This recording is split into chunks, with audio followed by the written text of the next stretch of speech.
कोटा बूंदी संसदीय क्षेत्र में माननीय प्रधानमंत्री जी के नेतृत्व में बहुत काम हुए हैं।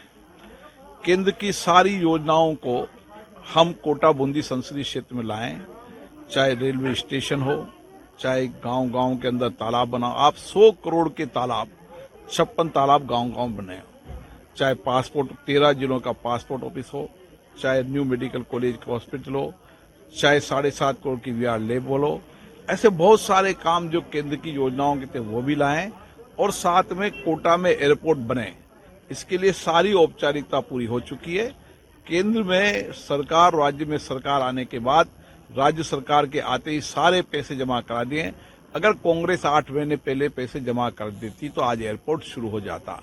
जैसे ही भजन लाल जी की सरकार आई और सारे पैसे जमा करके औपचारिकता पूरी हो गई, डीपीआर बनते एयरपोर्ट का काम शुरू हो जाएगा। माननीय प्रधानमंत्री जी कोटा की सभा में कह गए थे कि जैसे ही राज्य की सरकार बनेगी कोटा में एयरपोर्ट बन जाएगा। अब कोटा में चाहे हाईवे हो, ये कोटा के अंदर केंद्र के संबंधित सारे विषयों को इस बार हमने पूरे विषयों को साथ लेकर चले।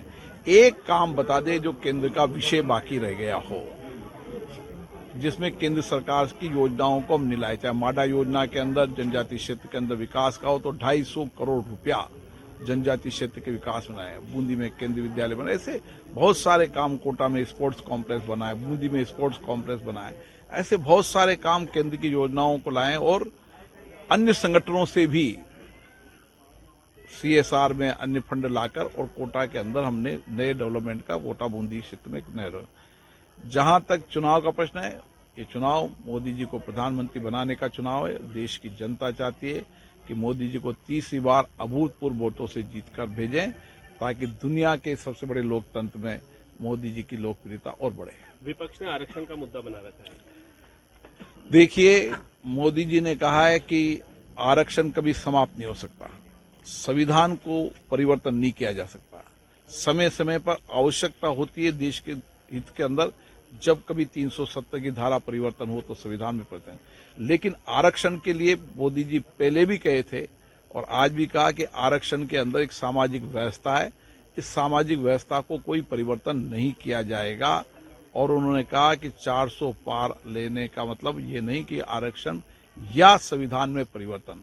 संविधान बाबा साहब अम्बेडकर ने का बनाया संविधान है, सबको समता, सबको न्याय। और माननीय मोदी जी के नेतृत्व में पंचतीर्थ बने अम्बेडकर के, माननीय मोदी जी के नेतृत्व में संविधान दिवस मनाया है संसद के अंदर। इसलिए मोदी जी गरीब से गरीब व्यक्ति के कल्याण के लिए, उनके सामाजिक उत्थान के लिए लगातार काम करते हैं। ये लोग झूठी अफवाह, झूठे तथ्य और गलत तरीके का प्रचार कर लोगों को विभाजन कर वोट लेना चाहते हैं, लेकिन जनता इनकी सत्यता को जानती है, इनके झूठे नारों को।